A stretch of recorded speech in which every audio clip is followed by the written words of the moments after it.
Mr. Utterson the lawyer was a man of a rugged countenance, that was never lighted by a smile, cold, scanty and embarrassed in discourse, backward in sentiment, lean, long, dusty, dreary, and yet somehow lovable.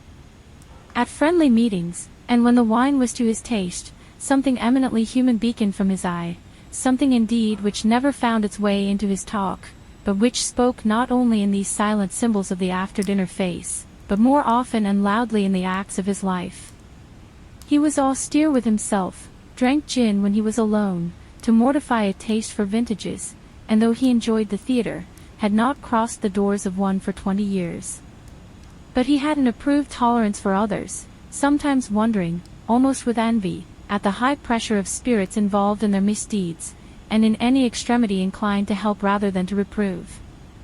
"I incline to Cain's heresy," he used to say quaintly. "I let my brother go to the devil in his own way." In this character, it was frequently his fortune to be the last reputable acquaintance and the last good influence in the lives of down-going men, and to such as these, so long as they came about his chambers, he never marked a shade of change in his demeanor. No doubt the feat was easy to Mr. Utterson, for he was undemonstrative at the best, and even his friendship seemed to be founded in a similar catholicity of good nature. It is the mark of a modest man to accept his friendly circle ready-made from the hands of opportunity, and that was the lawyer's way. His friends were those of his own blood or those whom he had known the longest. His affections, like ivy, were the growth of time, they implied no aptness in the object. Hence, no doubt, the bond that united him to Mr. Richard Enfield, his distant kinsman, the well-known man about town. It was a nut to crack for many, what these two could see in each other, or what subject they could find in common. It was reported by those who encountered them in their Sunday walks, that they said nothing, looked singularly dull, and would hail with obvious relief the appearance of a friend. For all that, the two men put the greatest store by these excursions, counted them the chief jewel of each week, and not only set aside occasions of pleasure, but even resisted the calls of business, that they might enjoy them uninterrupted. It chanced on one of these rambles that their way led them down a by-street in a busy quarter of London. The door was blistered and distained, the knocker was broken and discolored, and the door itself was marked with a prolongation of neglect. Tramps slouched into the recess and struck matches on the panel, children kept shop upon the steps, the schoolboy had tried his knife on the mouldings, and for close on a generation, no one had appeared to drive away these random visitors or to repair their ravages.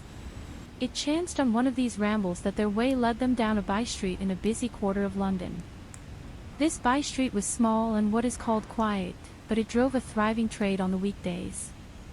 At 2 o'clock of a black winter morning, the inhabitants were all asleep, and the street lay along a block of mansion houses, quiet and brightly lit from end to end.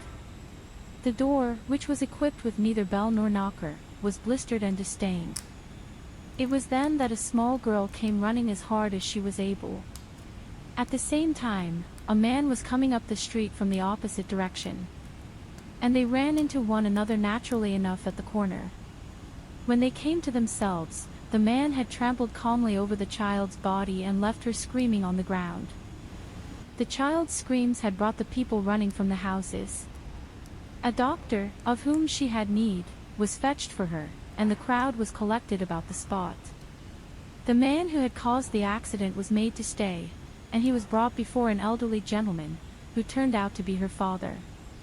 There was something about the man that displeased the doctor, something, if I could read him aright, that was scarcely human. He had in his hand a heavy cane, with which he was trifling, but he answered never a word, and seemed rather amused. Presently he said he would give her people a sum of money.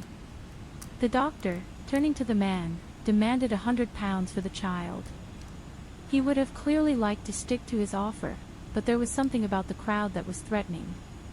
So the man was made to go into the house, and came back with a cheque for £100.